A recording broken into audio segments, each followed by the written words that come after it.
کی تھی، البتہ آسان تھی باتیں، لیکن یہ اہمیت کے حامل باتیں ہیں۔ تو ایک نقطہ یہ تھا، کسی چیز کا فطری ہونے نہ ہونے کا جو معیار ہم نے بتایا تھا، جو ملاک ہم نے بتایا تھا، اور دوسرا جو اہمیت کا حامل نقطہ تھا، فطرت اور طبیعت کے درمیان فرق، کیونکہ معمولاً انسان فطرت اور طبیعت کے درمیان فرق کو نہ سمجھنے کی وجہ سے مختلف غلط فہمیوں کا شکار ہو جاتا ہے۔ تو آخر ہم انسان تک پہنچ گئے تھے، تو انسان سے متعلق ہم چند فطری ترین بنیادی ترین سوالات کریں گے ہم اپنے بارے میں، کیونکہ ہم ہمیشہ دوسری چیزوں کے بارے میں سوالات کرتے ہیں، دوسری چیزوں کو جاننے کی کوشش کرتے ہیں، تو ہم اپنے بارے میں کچھ بنیادی ترین سوال، مثلا سب سے پہلا سوال یہ ہے، میری تخلیق کا مقصد کیا ہے؟ خب یہ بھی ایک فطری سوال ہے، جیسے ہم نے جو قانون کل بتایا تھا، جو معیار ہم نے بتایا تھا، اس معیارات کے مطابق ہر انسان کے ذہن میں یہ سوال آتا ہے، میری تخلیق کا مقصد کیا ہے؟ آیا میری تخلیق کے لیے کوئی مقصد ہے یا نہیں؟ اگر مقصد ہے تو مقصد کیا ہے؟ تو اسی کے ذیل میں ایک اور سوال ہوتا ہے، ہدف تک پہنچنے کا راستہ کون سا ہے؟ اگر میری تخلیق کا کوئی مقصد ہے، کوئی ہدف ہے، تو ہدف تک پہنچنے کا راستہ کون سا ہے؟ تیسرا سوال یہ ہوتا ہے، اس ہدف تک لے کے جانے کے لیے میرے لیے کوئی رہنما ہے یا نہیں؟ رہنمائی کرنے والا کوئی ہے یا نہیں؟ اس کے علاوہ چوتھا سوال ہوتا ہے، اگر کوئی مقصد ہے، مقصد تک پہنچنے کو کوئی راستہ بھی ہے، اور مقصد تک لے کے جانے والا کوئی رہنما بھی ہے، تو اس راستے میں حرکت کا کوئی وسیلہ ہے یا نہیں؟ وہ وسیلہ کیا ہو سکتا ہے؟ وہ ذریعہ کیا ہو سکتا ہے؟ پانچواں سوال یہ ہے، کس طرح سے جانا چاہیے؟ تیزی کے ساتھ، آہستہ چل کے، مثلا جس طرح ہم دنیا میں مختلف سفر کرتے ہیں، تو اس کے سفر کرنے کی نوعیت مختلف ہوتی ہے۔ اس حرکت کی رکاوٹیں کیا ہو سکتی ہے؟ مثلا آپ پنڈی سے اسلام آباد جانا چاہتے ہیں، تو پنڈی سے اسلام آباد جانے کے لیے کوئی وسیلے کی ضرورت ہے، حرکت کرنے کے طریقے کی ضرورت ہے، راستے میں کوئی رکاوٹ ہے یا نہیں؟ وہ رکاوٹیں کیا ہو سکتی ہے؟ وہ موانع کیا ہو سکتی ہے؟ اگر رکاوٹ ہے تو رکاوٹوں سے مقابلہ کرنے کا طریقہ کیا ہو سکتا ہے؟ یہ بنیادی سوالات ہیں، یا دوسری عبارت میں وہ فطری سوالات ہیں جو ہر انسان کے ذہن میں ہوتے ہیں۔ لیکن افسوس کی بات یہ ہے، ہم معمولاً ان سوالات کا جواب دینے کی یا جواب ڈھونڈنے کی کوشش بہت کم کرتے ہیں، ورنہ ہم میں سے ہر ایک کے ذہن میں یہ سوال ہے۔ ابھی خود دیکھیں، ہم خود ابھی ایک لمحے کے لیے سوچیں تو میری تخلیق کا مقصد کیا ہو سکتا ہے؟ کوئی وسیلہ کیا ہو سکتا ہے؟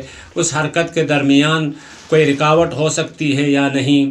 میرے لیے کوئی رہنما ہو سکتا ہے یا نہیں؟ اور رکاوٹوں کا مقابلہ کرنے کا طریقہ کار کیا ہو سکتا ہے؟ یہ بنیادی ترین سوال ہے، کسی فلسفی یا کسی کلامی کے یہ سوال نہیں ہے، یعنی کسی خاص علم کے سوال ہو، کسی خاص شعبے کی طرف سے کوئی سوال ہو، ایسا نہیں، بلکہ ہر انسان کی فطرت کا خاصہ ہے اور اس کے لازمہ ہے۔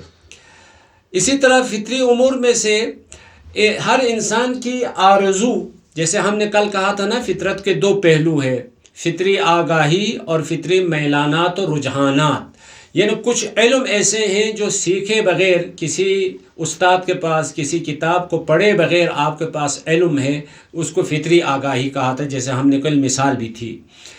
اور ہر انسان کے آرزو یا فطری میلانات، مثلا دیکھیں ابھی ہم سب برادران اور خواہران الحمدللہ، بعض تو ابھی شرکت کر رہے ہیں، بعد میں سنیں گے، مثلا ہم میں سے ہر ایک خوبصورتی کو پسند کرتے ہیں۔ کس حد تک پسند کرتے ہیں؟ تو بے انتہا پسند کرتے ہیں۔ ہم میں سے ہر ایک قدرت کو پسند کرتے ہیں۔ ابھی دیکھیں آپ خود برادران میں سے، خواہران میں سے، ہم میں سے کون ہے جو قدرت کو پسند نہ کرے؟ یعنی ہم میں سے، اور کتنی مقدار کتنی ہوگی؟ تو اس کی بھی کوئی حد نہیں ہے۔ یعنی ہم میں سے ہر ایک بے انتہا قدرت کی طرف رجحان اور میلان رکھتے ہیں۔ ہم میں سے ہر ایک آزادی کو پسند کرتے ہیں۔ ہم میں سے ہر ایک بے انتہا محبت کو پسند کرتے ہیں۔ مثلا ابھی ہم میں سے ہر ایک محبوب بھی بننا چاہتے ہیں اور محب بھی بننا چاہتے ہیں. دوسرے ہم سے محبت کریں ہمیں وہ بھی اچھا لگتا ہے، ہم دوسروں سے محبت کریں وہ بھی اچھا لگتا ہے. لیکن کتنے لوگوں سے محبت کریں، کتنے لوگ ہم سے محبت کریں؟ کوئی عدد ہے آپ کے پاس؟ 100 نفر ہم سے محبت کریں تو کافی ہوگا؟ 1000 نفر، 2000 نفر؟ نہیں، بے انتہا محبت. ہم محبوب بھی بننا چاہتے ہیں تو بے انتہا ہے، اس میں کوئی لمٹ نہیں ہے. ہم محب بھی بننا چاہتے ہیں تو اس میں بھی کوئی حد نہیں ہے. ہم میں سے ہر ایک علم اور دانائی کو پسند کرتے ہیں، وہ بھی بے انتہا ہے. مثلا ہاں کبھی کبھار ہماری مجبوری ہو کی وجہ سے، ہاں کچھ مشکلات کی وجہ سے، موانع کی وجہ سے ہم آگے نہیں بڑھ سکتے ہیں، وہ الگ بات ہے. ورنہ علم ہم سب کو اچھا لگتا ہے، لیکن وہ کیا ہے، اس کی کوئی انتہا نہیں ہے. بس ہم انسان کی فطرت میں ایسی آرزوئیں اور ایسی تمنائیں ہیں، یہ ہم سب میں ہے نا. دیکھیں یہ کوئی کتاب میں یا کسی فلسفی کسی متکلم نے ہمیں بتایا ہو، ایسا نہیں، بلکہ ہم میں سے ہر ایک کی فطرت میں اس قسم کی آرزو پائی جاتی ہے، تمنا پائی جاتی ہے. اور بہت ہے. ابھی دیکھیں ایک لمحے کے لیے آپ سوچیں تو ہم سب میں یہ آرزو اور یہ تمنا موجود ہے. لیکن سوال یہاں پہ میرا برادران اور خواہران کے خدمت میں یہ ہے، کیا انسان ان بے انتہا آرزوؤں تک پہنچ سکتا ہے یا نہیں؟ دیکھیں بے انتہا محبت، بے انتہا قدرت، بے انتہا دانائی، بے انتہا خوبصورت کی طرف ہمارا رجحان ہے. یعنی ہمارے وجود کے اندر طلب ہے، خواہش ہے، تمنا ہے، آرزو ہے. لیکن سوال یہ ہے کیا انسان بے انتہا آرزو تک پہنچ سکتا ہے یا نہیں؟ کیا جواب ہو سکتا ہے؟ کسی برادر کی جانب سے یا کسی خواہر کا کوئی جواب ہو سکتا ہے؟ یعنی ان لامتناہی آرزوؤں کو پانا ممکن ہے یا نہیں؟ کوئی جواب کسی کے ذہن میں؟ کوئی جواب ہے یا نہیں ہے؟ دیکھیں ہم سب کے وجود میں اس قسم کی لامتناہی آرزو اور تمنا ہے، لیکن سوال میرا یہ ہے ان لامتناہی بے انتہا آرزو اور تمنا کو پانا ممکن ہے یا نہیں؟ آپ کیا جواب دیں گے؟ خواہران میں سے یا برادران میں سے؟ خواہران میں سے ایک نے جواب دیا ہے ممکن نہیں ہے. برادران میں سے کوئی جواب؟ ممکن ہے یا نہیں؟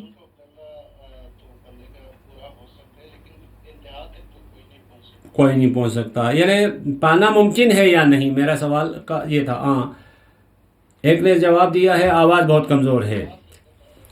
ٹھیک.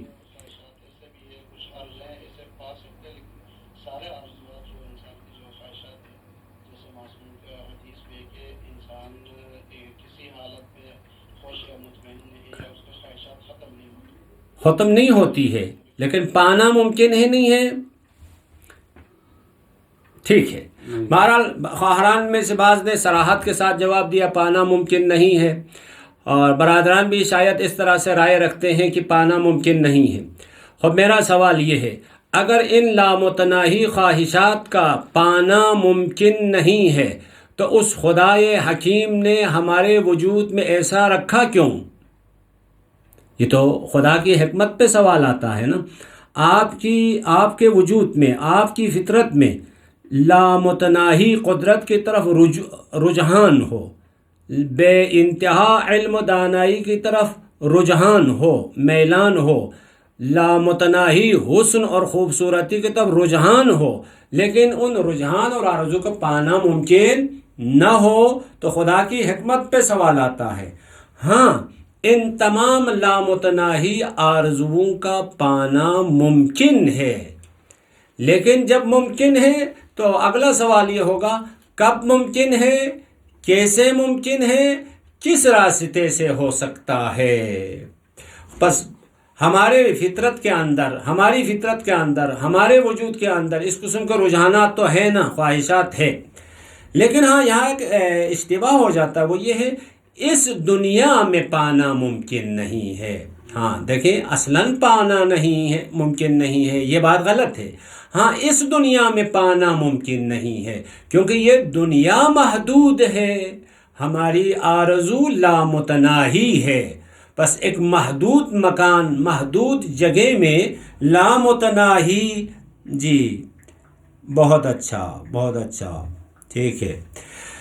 لامتناہی آرزوؤں کو پانا ممکن نہیں ہے، ورنہ خود آرزوؤں کو پانا ممکن ہے. جب ممکن ہے ہم نے جواب دے دیا تو اس کے جواب کے سوال میں یہ آیا کب پانا ممکن ہے، کیسے پانا ممکن ہے، کس طریقے سے پانا ممکن ہے.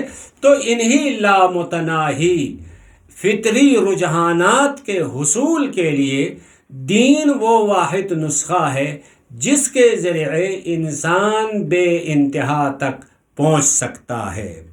دین بے نہایت گنجینے کا نقشہ ہے. دین حقیقت میں کیا ہے؟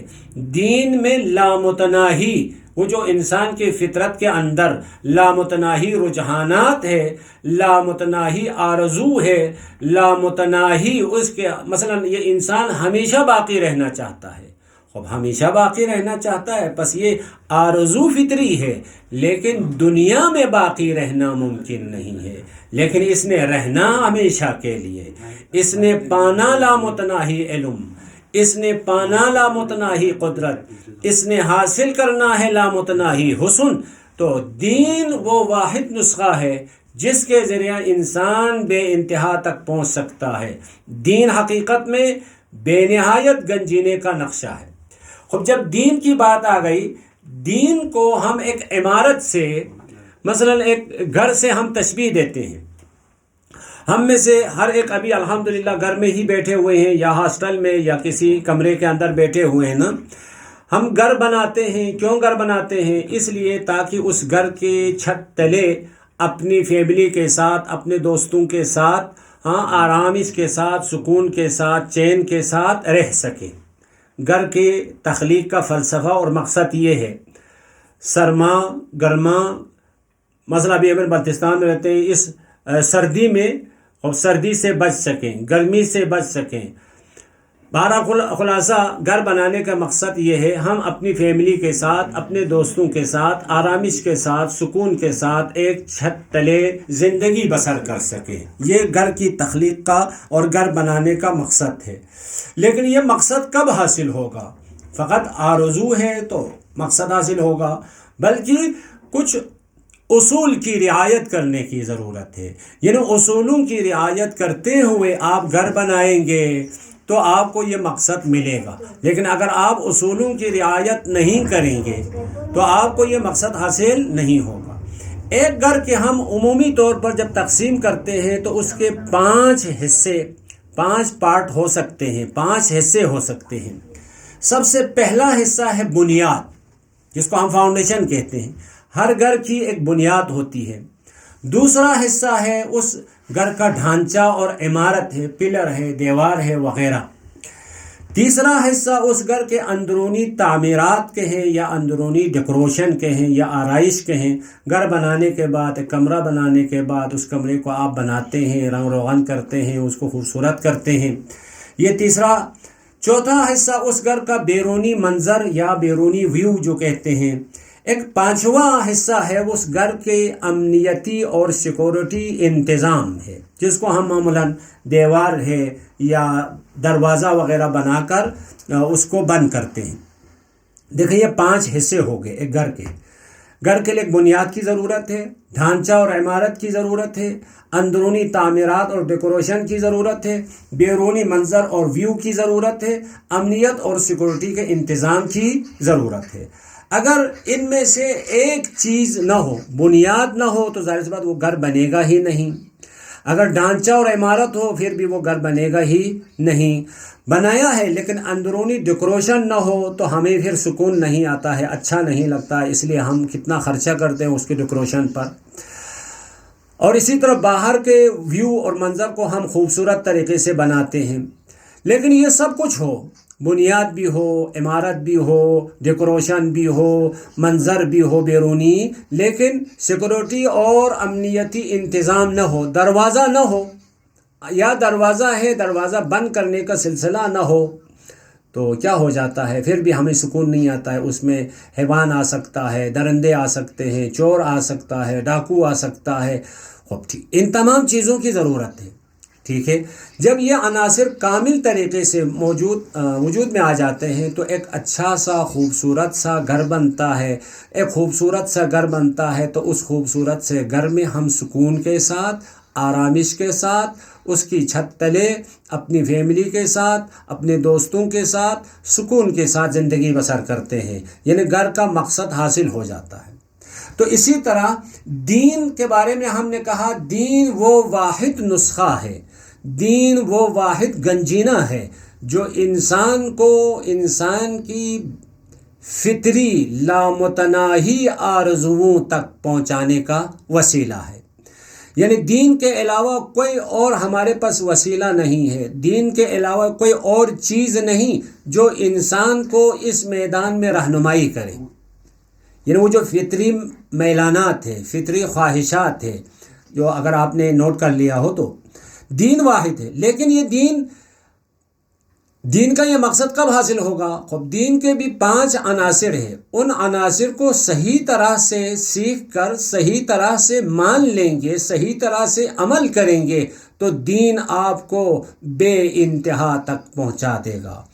دین آپ کو آپ کی لامتناہی فطری آرزوؤں اور رجحانات اور میلانات اور خواہشات تک پہنچانے کا راستہ آپ کو بتائے گا۔ خب دین کے وہ عناصر کیا ہیں، وہ اصول کیا ہیں، وہ اجزاء کیا ہیں، وہ حصے کیا ہیں؟ تو سب سے پہلا دین کی بنیاد ہے۔ دین کی بنیاد، اس کو ہم جہان بینی کہتے ہیں، جہان بینی کہتے ہیں، یا اسی کو تصور کائنات کہتے ہیں۔ یعنی اس کائنات کے بارے میں آپ کا جو عمومی نگاہ ہے، عمومی تصور ہے، یعنی اس کائنات کے لیے ہدف ہے یا نہیں؟ ہدف ہے تو ہدف تک جانے کی راہ کیا ہے؟ ہدف تک جانے کا وسیلہ کیا ہے؟ ہدف اور ہمارے درمیان موانع اور رکاوٹیں کیا ہو سکتی ہے؟ ان 4 چیزوں کے مجموعے کا نام ہے جہان بینی۔ یعنی کائنات کے لیے ہدف ہے یا نہیں؟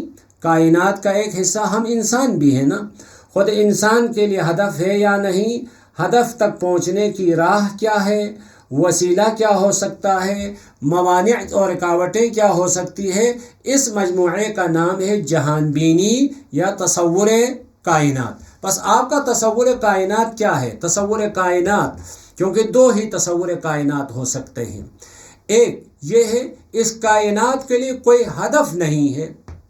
اب کائنات کے لیے کوئی ہدف نہیں ہے تو کائنات کا ایک حصہ انسان بھی ہے، اس انسان کی زندگی کا بھی کوئی مقصد نہیں ہے۔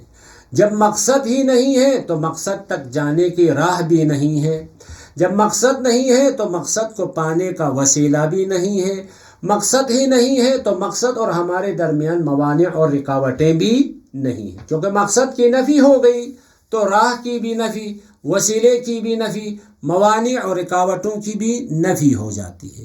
یہ ہے الہادی تصور کائنات یا غیر الہی تصور کائنات۔ تصور کائنات کی دوسری قسم الہی تصور کائنات ہے۔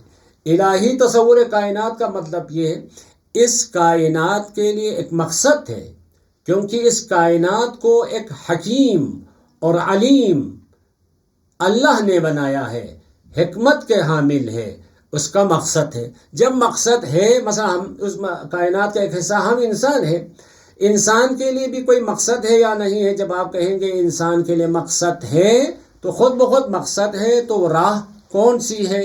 وسیلہ کیا ہو سکتا ہے؟ موانع کیا ہو سکتے ہیں؟ رکاوٹیں کیا ہو سکتی ہیں؟ خود بخود وجود میں آ جاتا ہے۔ اس کو کہتے ہیں تصور کائنات۔ انشاءاللہ اس کی مزید ہم وضاحت کریں گے۔ دین کی عمارت کا دوسرا جو حصہ ہے وہ عمارت کا ڈھانچہ ہے۔ عمارت کا ڈھانچہ یعنی اعتقادات یعنی کیا؟ ہدف تک پہنچنے کے دلی عزم و ارادہ، بس خلاصہ معمولاً علمی کتابوں کا آپ مطالعہ کریں گے، جہان بینی یا تصور کائنات اور اعتقادات سمیت اس مجموعے کا نام ہم ایمانیات سے یاد کرتے ہیں۔ ایمانیات سے کیا مطلب؟ اس کائنات کا ایک مقصد ہے، اس مقصد تک جانے کا ایک راستہ ہے، اس مقصد کو حاصل کرنے کے لیے ایک وسیلے کی ضرورت ہے، اور اس مقصد تک پہنچنے کے لیے کچھ موانع ہیں۔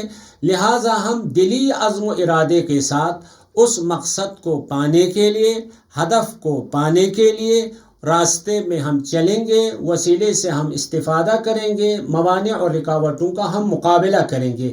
اس دلی عزم و ارادے کا نام ہے ایمان۔ دو حصے ہو گئے۔ تیسرا حصہ، اس دین کی عمارت کا جو تیسرا حصہ ہے وہ اندرونی تعمیرات اور ڈیکوریشن، یعنی آپ کی صفات اور آپ کے ملکات فاضلہ، جس کو ہم دوسری عبارت میں اخلاق حسنہ کہتے ہیں، یعنی آپ کے اچھے اخلاق، آپ کی اچھی عادتیں، آپ کے اچھی خلقیات، آپ کی اچھی نفسیات، تو یہ اس انسان کے یا اس دین کے اندرونی ڈیکوریشن ہے۔ چوتھا جو حصہ ہے اس دین کی عمارت کا وہ بیرونی منظر ہے۔ بیرونی منظر یا بیرونی ویو، احکام و آداب، مناسک، دینی فروع، وہ آپ کے طرز زندگی ہے، آپ کا عمل ہے، آپ کے معاملات ہے، آپ کی عبادات ہے۔ مثلا دیکھیں، بیرونی منظر کو ایک مثال کے ذریعے سے اگر میں سمجھانا چاہوں، آپ ابھی بازار میں جا رہے ہوتے ہیں، مختلف قسم کی عمارتیں ہیں۔ کسی عمارت کے باہر بینک الحبیب لکھا ہوا ہے، کسی کے باہر لکھا ہوا ہے مثلا تھانہ لکھا ہوا ہے، کسی کے باہر لکھا ہوا ہے ہاسپٹل لکھا ہوا ہے۔ تو آپ باہر کے منظر کو دیکھتے ہی آپ کو پتہ چلتا ہے اس عمارت کے اندر کیا ہونے والا ہے۔ بینک کے بیرونی منظر کو دیکھتے ہی اندرونی حالات کا آپ کو یقین ہو جاتا ہے۔ ہاسپٹل کے بیرونی منظر کو دیکھتے ہی اندرونی حالات کے بارے میں آپ کو علم ہو جاتا ہے۔ تو اسی طرح اس انسان کے بیرونی جو منظر ہے، یعنی اس دیندار انسان، ایک انسان جس نے دین کو قبول کیا ہے، اس کے بیرونی رفتار، کردار، اس کے اعمال، اس کے عبادات، اس کے معاملات، اس کے اجتماعی زندگی، اس کے طرز زندگی سے ہمیں پتہ چلتا ہے اس انسان کے اندر کیا ہو رہا ہے، اس انسان کے اندر کیا چیزیں ہیں، کن صفات کا یہ مالک ہے، کن اعتقادات کا یہ مالک ہے۔ مثلا مثال، ابھی ماہ مبارکہ رمضان ہے۔ انسانی معاشرے میں جب ایک انسان روزہ رکھتا ہے یا ایک انسان نماز پڑھتا ہے تو نماز پڑھنا آپ کا بیرونی منظر ہے۔ نماز پڑھنے سے ہمیں پتہ چلتا ہے کہ یہ مسلمان ہے، اسلام کو قبول کرتا ہے۔ روزہ رکھنے سے ہمیں پتہ چلتا ہے یہ مسلمان ہے، یعنی اسلام کو قبول کرتا ہے، نظری اعتبار سے، اعتقادی اعتبار سے۔ اسی طرح خود مسلمانوں میں ایک انسان ہاتھ کھول کر نماز پڑھتا ہے، دوسرا ہاتھ باندھ کے نماز پڑھتا ہے، تو اس کے بیرونی منظر سے ہمیں پتہ چلتا ہے اس کے ذہن میں مکتب اہل البیت ہے یا مکتب خلفاء ہے۔ تو یہ بیرونی منظر کی بات ہو رہی تھی۔ حفاظتی اور سیکورٹی انتظام، اس دینی عمارت کی حفاظت کے لیے پروردگار عالم نے جو سیکورٹی انتظام کیا ہے وہ براءت اور ولایت ہے۔ براءت اور ولایت، افسوس کے ساتھ ہمیں کہنا پڑتا ہے، ہماری زبان اور ہمارے کلچر میں براءت اور ولایت ایک لایانی معنی میں ہم یہ استعمال کرتے ہیں۔ نعوذ باللہ، براءت یعنی گالم گلوچ، بد زبانی کرنا، بد تہذیبی کرنا۔ قطعاً ایسا نہیں ہے۔ بد زبانی اور گالم گلوچ کو عربی میں سب کہتے ہیں۔ براءت اظہار براءت کرنے کے نام ہے، دوری اختیار کرنے کا نام ہے۔ دیکھیں، آپ نے گھر بنایا ہے نا، گھر بنانے کے بعد گھر کا دروازہ بنا کے رکھا ہے۔ آج کل مثلا آئی فون وغیرہ بھی لگا کے رکھتے ہیں تاکہ آپ اندر سے دیکھ لیں یہ گھر کے باہر جو آیا ہے وہ کون ہے۔ پھر آپ دیکھتے ہیں اس کو اندر آنے کی میں اجازت دوں یا نہ دوں۔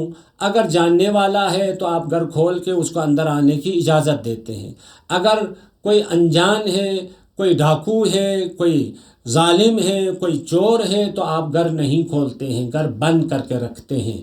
تو اسی طرح دین کی عمارت میں بھی کس کے عقائد کو، کن کے اخلاقیات کو، کن کے اعمال و کردار کو ہم نے اپنی دینی عمارت میں داخل ہونے دینا ہے، دینی عمارت میں داخل ہونے نہیں دینا ہے، اس کو دینی اصطلاح میں براءت و ولایت کہتے ہیں۔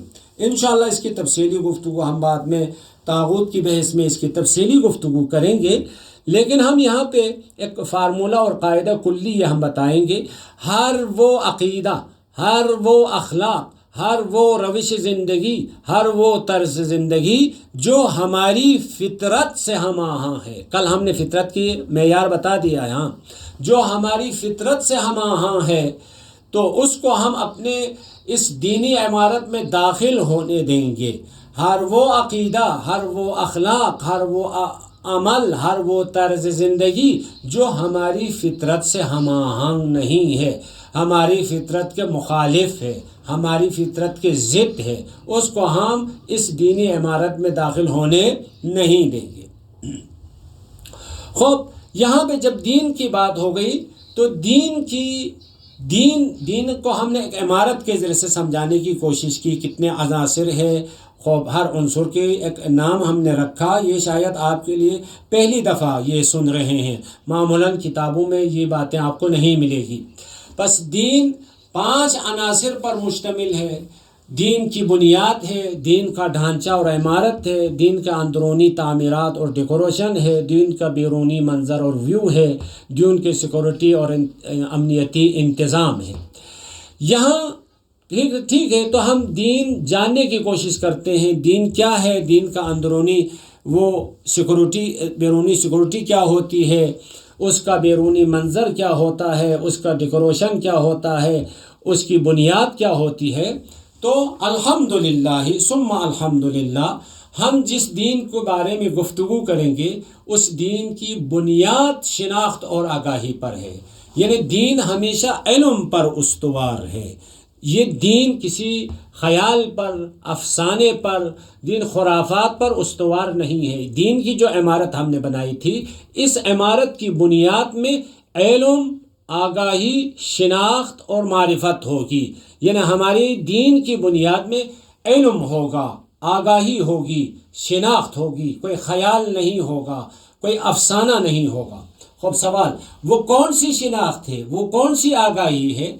تو پوری دنیا میں اگر تمام دانشمند حضرات کو ہم جمع کریں گے تو وہ سب کہیں گے 3 چیزوں میں سے ایک کی شناخت، انسان کی شناخت، ہستی کی شناخت، خدا کی شناخت۔ ان 3 چیزوں کے علاوہ کوئی ایک چیز ہمارے پاس ہے ہی نہیں ہے۔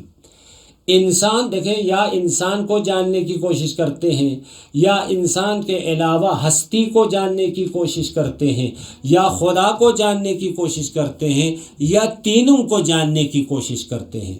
الحمدللہ ہم جس دین کے بارے میں گفتگو کریں گے اس دین کی بنیاد میں انسان کی شناخت بھی ہوگی، ہستی کی شناخت بھی ہوگی، خدا کی شناخت بھی ہوگی۔ لیکن آپ کے لیے، ہمارے خواہران اور برادران کی خدمت میں آج یہ سوال یہ ہے، ٹھیک ہے، انسان کی شناخت، ہستی کی شناخت، خدا کی شناخت، یہ سب کچھ، لیکن کس شناخت کو ہم پہلے شروع کریں؟ یعنی کس چیز کو جاننا پہلے شروع کریں؟ پہلے انسان کو جاننے کی کوشش کریں، یا ہستی کو جاننے کی کوشش کریں، یا خدا کو جاننے کی کوشش کریں؟ انشاءاللہ دین فطری کے اس کورس میں ہم تینوں سے گفتگو کریں گے، انسان کی شناخت کے بارے میں بھی، ہستی کی شناخت کے بارے میں بھی، خدا کی معرفت کے بارے میں بھی گفتگو کریں گے۔ بس ہمارے دین کی بنیاد میں انسان کی شناخت بھی ہوگی، ہستی کی معرفت اور شناخت بھی ہوگی، خدا کی شناخت اور آگاہی بھی ہوگی۔ لیکن ہم ان تینوں شناخت اور آگاہی میں سے پہلے ہم خود شناسی سے ہمارا سفر کا آغاز ہوگا۔ اصل دین فطری کا سفر کا آغاز یہاں سے ہوگا، یعنی خود شناسی سے، کیونکہ انسان کے لیے مفید ترین شناخت خود شناسی ہے۔ ماہ مبارک رمضان میں جیسا کہ آپ سب برادران خواہران آپ کے اذہان عالیہ میں ہے کہ ماہ مبارک رمضان خود سازی کا مہینہ ہے، لیکن سوال خود سازی کرنے کے لیے خود شناسی کا ہونا ضروری ہے۔ میں اپنے آپ کو، اپنی استعداد کو، اپنی صلاحیتوں کو، اپنے اہداف کو جانوں گا تو میں اپنے آپ کو بنا سکوں گا۔ لیکن میں اگر اپنے آپ کو نہیں جانتا، میری صلاحیتیں کیا ہے، میری استعداد کیا ہے، میری ضرورتیں کیا ہے، میرا مقصد کیا ہے، مجھے معلوم نہ ہو تو میں اپنے آپ کو کیسے بنا لوں؟ بس خود سازی کے لیے خود شناسی کا ہونا نہایت ضروری ہے۔ اسی لیے مولا امیر المومنین علیہ الصلاۃ والسلام کا فرمان ہے، عجبت لمن یجہل نفسہ کیف یعرف ربہ۔ مجھے تعجب ہوتا ہے، حیرانگی کا باعث ہے وہ انسان جو اپنے آپ سے جاہل ہے، اپنے آپ سے غافل ہے، وہ اپنے پروردگار کو کیسے پہچانے گا؟ جو خود شناس نہیں ہے وہ خدا شناس بھی نہیں ہوتا، جو خود شناس نہیں ہے وہ رب شناس بھی نہیں ہوتا۔ ابھی دنیا میں بہت بڑا مسئلہ یہی ہے، ابھی ہم سب کہتے ہیں نا الحاد کی بیماری پھیل رہی ہے، ہاں بیمانیاں بڑھ رہی ہے، خدا کا لوگ انکار کرتے ہیں۔ ان تمام مشکلات کی اصل علت کیا ہو سکتی ہے؟ علت انسان اپنے آپ کے بارے میں جاہل ہے، یعنی اپنے آپ کو نہیں جانتا ہے۔ اسی لیے مولا امیر علیہ السلام کا فرمان ہے، عجبت لمن یجہل نفسہ کیف یعرف ربہ۔ وہ انسان جو اپنے آپ کو نہیں جانتا وہ کیسے خدا کی معرفت کرے گا؟ اسی طرح فرماتے ہیں، انفع المعارف معرفت الانسان نفسہ۔ انسان کے لیے علم کی بات کرتے ہیں ہم، مختلف قسم کی چیزوں کو جاننے کی کوشش کرتے ہیں، مختلف چیزوں سے جہالت کا پردہ اٹھانے کی ہم کوشش کرتے ہیں، وہ سب اپنی جگہ پر مفید ہے، قابل تحسین ہے، قابل تقدیر ہے، لیکن انفع المعارف معرفت الانسان نفسہ، لیکن انسان کے لیے سب سے مفید جو علم ہے، سب سے مفید جو معرفت ہے، سب سے مفید جو شناخت ہے، وہ خود انسان کی شناخت ہے۔ خود شناسی سے زیادہ، خود آگاہی سے زیادہ، خود کی پہچان سے زیادہ انسان کے لیے مفید کوئی علم نہیں ہو سکتا۔ اسی لیے امیر المؤمنین علیہ الصلاۃ والسلام کا فرمان ہمیں ملتا ہے، رحم اللہ امرأ عالم من این وفی این وإلی این۔ اللہ کی رحمت ہو اس انسان پر جو جانتا ہے، کیا جانتا ہے؟ من این، میں خود کہاں سے آیا ہوں، اس حقیقت کو جانتا ہے۔ وفی این، ابھی کدھر ہوں، اس سوال کا جواب اس کے پاس ہے۔ وإلی این، کہاں جانا ہے، اس سوال کا جواب بھی اس کے پاس ہے۔ یعنی 3 سوالات ہو گئے، کہاں سے آیا ہے، کدھر ہوں، کدھر جانا ہے، اس کے بارے میں اگر جانتا ہے تو اس پہ خدا کی رحمت ہو۔ بس ٹھیک ہے، 3 قسم کی شناخت کی ضرورت ہے، انسان کی شناخت، ہستی کی شناخت اور خدا کی۔ لیکن جب ہم نے کہا کہ ہم اپنی شناخت اور معرفت اور آگاہی کا سفر انسان کی شناخت سے ہم سفر شروع کریں گے تو انسان شناسی کو کہاں سے شروع کریں؟ ہاں دیکھیں، ایک دفعہ ہمارا موضوع خود انسان شناسی ہوتی تو اس پہ تقریباً 1 مہینہ 2 مہینے کی کلاس ہو سکتی ہے۔ کاملاً انسان شناسی ہمارے کورس کا حصہ نہیں ہے، ہم کچھ حد تک انسان کے بارے میں جاننے کی کوشش کریں گے تاکہ ہم دین کی طرف جانے کے لیے۔ خلاصہ انسان شناسی کو ہم کہاں سے شروع کریں تو انسانی مسائل کے بارے میں جو فطری سوالات ہیں، فطرت کا معیار ہم نے کل بتا دیا، فطری سوالات کا جواب ہمارے پاس ہونا چاہیے۔ وہ فطری سوال کیا ہے؟ دیکھیں، ہم میں سے ہر ایک اپنے بارے میں یہ پوچھ سکتے ہیں، میں کون ہوں؟ تو ایک ابتدائی طور پر یہ ہے، میں کون ہوں، میرا نام یہ ہے اور میں فلانی کا بیٹا ہوں، فلانی کی بیٹی ہوں، میرا رنگ، نسل، قوم، قبیلہ یہ ہے، ایک ہو سکتا ہے۔ آپ تھوڑا سا غور کریں، میں کون ہوں، میری حقیقت کیا ہے، میری قدر و قیمت کیا ہے، مجھ میں کون سی استعداد و صلاحیتیں ہیں، کون سی آرزو رکھتا ہوں، کون سی آرزو ہونی چاہیے۔ ہم میں سارے اپنے گریبان میں جان کے یہ سوال مثلا آج کلاس کے بعد آپ میں سے ہر ایک اپنے آپ سے یہ سوالات کر سکتے ہیں، میں کون ہوں، میری قدر و قیمت کیا ہے، مجھ میں کون سی استعداد اور صلاحیتیں ہیں، کون سی آرزو رکھتا ہوں، کون سی آرزو ہونی چاہیے، کون سی آرزو نہیں ہونی چاہیے، انسان کو کیسا ہونا چاہیے۔ دیکھیں ابھی معاشرے میں ایک رائی سوال ہے ہر جوان کے ذہن میں، انسان کو کیسا ہونا چاہیے۔ اور میری آرزو اور خواہشات کا جواب کیا ہے؟ کیا تمام آرزو کا پانا ممکن ہے؟ اگر ممکن ہے تو کب اور کیسے ممکن ہے؟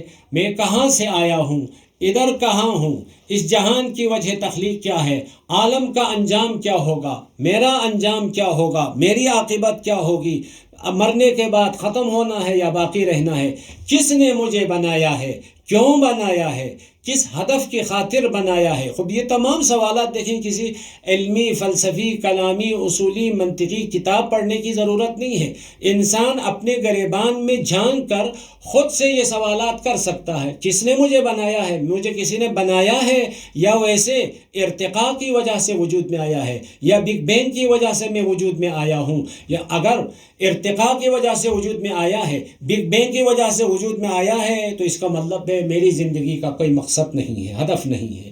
اگر کسی نے بنایا ہے تو بنانے والا کون ہے؟ کسی جاہل نے بنایا ہے یا کسی عالم نے بنایا ہے؟ کسی حکیم نے بنایا ہے یا کسی نادان نے بنایا ہے؟ کسی عالم و حکیم نے بنایا ہے تو یقیناً میری زندگی کا مقصد ہوگا، کسی نادان اور جاہل نے بنایا ہے تو میری زندگی کا مقصد نہیں ہوگا۔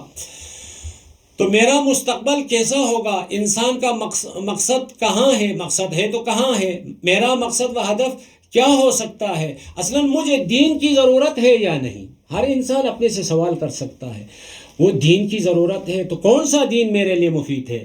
خدا کے ساتھ تعلق، اگر خدا کے ساتھ تعلق ہونا چاہیے تو کس قسم کا تعلق ہونا چاہیے؟ میری تخلیق میں علم و حکمت درکار ہے یا نہیں؟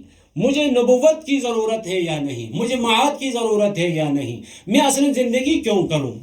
دیکھیں ابھی دنیا میں ایک سوال رائج ہے جوانوں کے ذہن میں، زندگی کرنے کی منطقی توجیہ کیا ہو سکتی ہے؟ اسی لیے بعض لوگ ان سوالوں کے جواب صحیح طرح سے حل نہیں کر سکتے تو خودکشی کر لیتے ہیں، کیونکہ زندگی کرنے کے کوئی منطقی توجیہ نہیں ہے، کوئی رہنمائی نہیں ہے تو زندگی کو ختم کر دیتے ہیں۔ عبادت کی ضرورت ہے یا نہیں ہے؟ آیا میرے لیے عبادت کی ضرورت ہے یا نہیں؟ کیونکہ معمولاً جو بچے یہ خیال کرتے ہیں عبادت نعوذ باللہ خدا کی ضرورت ہے، خدا کی حاشا وکلا، خدا کی ضرورت نہیں، عبادت ہماری ضرورت ہے۔ تو بتانے کا مقصد خواہران اور گرامی قدر برادران کی خدمت میں یہ بنیادی فطری سوالات ہیں، ان سوالات کو درس ختم ہونے کے بعد ایک دفعہ خود کے ساتھ دہرائیں، آیا یہ سوال میری فطرت کا حصہ ہے یا نہیں؟ یعنی کسی کتاب میں پڑھ کے کسی استاد کے پاس جانو یہ تلمس تہ کر کے آپ کو یہ سوال ملا ہو، ایسا نہیں، بلکہ ہر انسان خود سے یہ سوال کر سکتا ہے، اور ان سوالات کا جواب پانا نہایت آسان ہے اور ممکن و آسان ہے۔ انشاءاللہ ان کے بارے میں ہم گفتگو کریں گے۔ آج اسی پہ اکتفا کرتے ہیں۔ وصلی اللہ علی محمد و آل محمد۔ 10-15 منٹ